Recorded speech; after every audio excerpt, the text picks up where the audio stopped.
अस्सलाम वालेकुम व्यूअर्स, मैं हूँ फ़िज़ा और ये है मेरा चैनल खाना पकाना।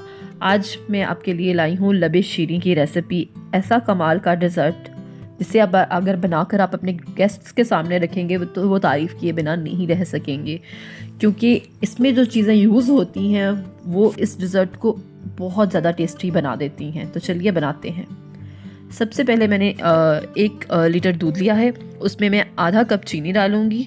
चीनी आप अपने हिसाब से कम या ज़्यादा कर सकते हैं। अगर आप ज़्यादा लेना पसंद करते हैं, ज़्यादा मीठा पसंद करते हैं तो आप थोड़ी सी ज़्यादा कर लीजिए। अच्छा, अब दूध बॉयल हो रहा है और इस तरफ मैं अब करूँगी कलर्ड सेवइयों को बॉयल। ये मैंने कलर्ड सेवइयाँ ली हैं तकरीबन आधा कप और इन्हें मैं अच्छे से बॉयल कर लूँगी।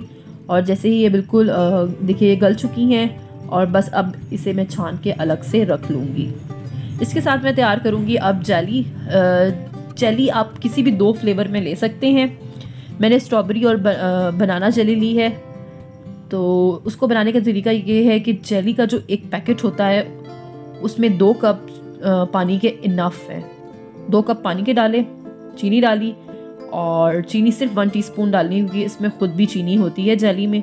और जेली का ये एक पैकेट डाल दिया, यानी आप जेली का जो एक पैकेट है उसके हिसाब से आप 2 कप पानी लें तो आपकी परफेक्ट जेली बनेगी, नहीं तो वो ढीली सी हो जाएगी, सही नहीं बनेगी।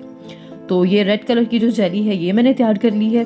बिल्कुल इसी तरह से मैंने ग्रीन कलर की भी जेली जो है वो तैयार कर ली है और इसे किसी भी बर्तन में डाल के रख दें और बाद में क्यूब्स में काट लें। आप क्यूब्स इसके कर लें या जिस शेप।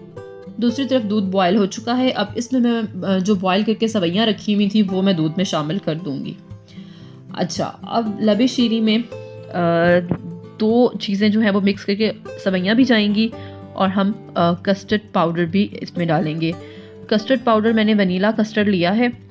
4 टेबलस्पून तकरीबन मैंने वनीला कस्टर्ड को दूध में मिक्स कर लिया था और इस तरह से मैंने इसे आहिस्ता आहिस्ता से डाल के इसे मिक्स करती जाऊंगी। कस्टर्ड को आप डालते साथ ही फ़ौरन बंद मत करें। कस्टर्ड डाल के इसे थोड़ा सा पकाएंगे तो ज़्यादा अच्छा कस्टर्ड बनेगा, नहीं तो उसके कच्चेपन का जायका आएगा। कुछ लोग अक्सर कस्टर्ड डाल के तो फिर बस बंद करके तो डिश आउट कर देते हैं, तो ऐसे नहीं करना चाहिए। ये कंसिस्टेंसी मुझे चाहिए। और अब इसके बाद मैं बिल्कुल अब एंड पे फ्लेम ऑफ करने से पहले 2 टेबलस्पून बादाम डाल रही हूँ। 2 टेबलस्पून मैंने इसमें पिस्ते डाले हैं और अब इसे करूँगी मैं मिक्स। और इसे मिक्स करने के बाद अब मैं फ्लेम ऑफ कर दूंगी। ठीक है, फ्लेम मैंने बंद कर दी है। इसे थोड़ा सा ठंडा करना है, थोड़ा सा नॉर्मल टेम्परेचर पे। ये देखिए थोड़ा सा नॉर्मल टेम्परेचर पे ये आ चुका है। इसे इस तरह से देखिए खुद ब खुद किस तरह से थिक शेप में थिक हो रहा है।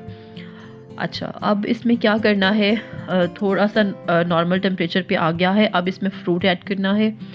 आधा कप मैं इसमें सेब डालूंगी कटे हुए और तकरीबन आधा कप इसमें मैं फ्रूट कॉकटेल डाल रही हूँ और इसके साथ तकरीबन आधा कप से थोड़ा सा कम इसमें मैं केले काट के डाल रही हूँ। फ्रूट नॉर्मल साइज़ में कटा हुआ डालना है, बहुत ज़्यादा बड़ा अच्छा नहीं लगेगा। और इसे अच्छे से मिक्स कर लेना है। और अब इसमें शामिल करनी है फ्रेश क्रीम। फ्रेश क्रीम को आप फ्रिज में रख के थोड़ा सा चिल कर लें। इसमें नॉर्मल पैकेट वाली आपने 1 पैकेट तकरीबन जाएगा, इसमें 1 पैकेट क्रीम का जाएगा। उसे आप थोड़ी देर फ्रीज़र में रख लें ताकि वो ठंडी हो जाए। इसमें बहुत ज़्यादा ठंडी क्रीम जो है वो हमने शामिल करनी है और इसे मिक्स कर देना है। इसे पकाना नहीं, क्रीम डाल के बिल्कुल इसे पकाना नहीं है। और हमारा जो लबिश शीरीं है वो तैयार है। इसे डिश आउट करके दिखाती हूँ मैं आपको। और ये देखिए कंसिस्टेंसी, ये देखिए किस कदर थिक है। इतनी कंसिस्टेंसी हमें लबिश शीरीं की चाहिए बस। और ये देखिए अब मैं इसे थोड़ा सा करती हूँ डिश आउट और इसे इस तरह से डालते जाना है। व्यूअर्स, अगर आपको मेरी आज की रेसिपी अच्छी लगी है तो मेरे चैनल को सब्सक्राइब करना मत भूलिएगा। और अगर आप मुझसे बात करना चाहते हैं तो मुझे मेरे इंस्टाग्राम पे मैसेज कीजिएगा, मुझे इंस्टाग्राम पे फॉलो कीजिएगा।